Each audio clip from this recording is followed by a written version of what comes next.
સુરતમાં પ્રતિબંધિત ચરસનો જથ્થો હિમાચલ પ્રદેશથી લાવનાર અડાજણની મહિલા સહિત બેને ક્રાઇમ બ્રાન્ચની ટીમે ઝડપી પાડી મુદ્દામાલ કબજે કર્યો છે। ક્રાઇમ બ્રાન્ચની ટીમે no drugs in Surat city અભિયાનને સફળ બનાવવા મેદાને છે, ત્યારે બાતમીના આધારે હિમાચલ પ્રદેશથી ગેરકાયદે રીતે ચરસ લાવી વેપાર કરનારાઓ પર નજર રાખી છે।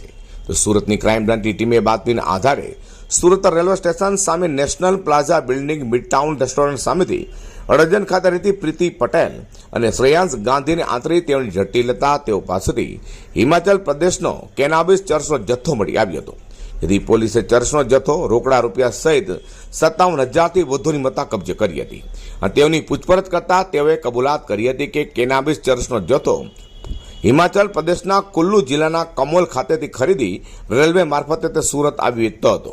આરોપી શ્રેયાંશ ગાંધી અગાઉ વર્ષ 2021માં હિમાચલના કુલ્લુના ભૂંતર પોલીસ મથકમાં પણ ચરસ સાથે ઝડપાયો હતો।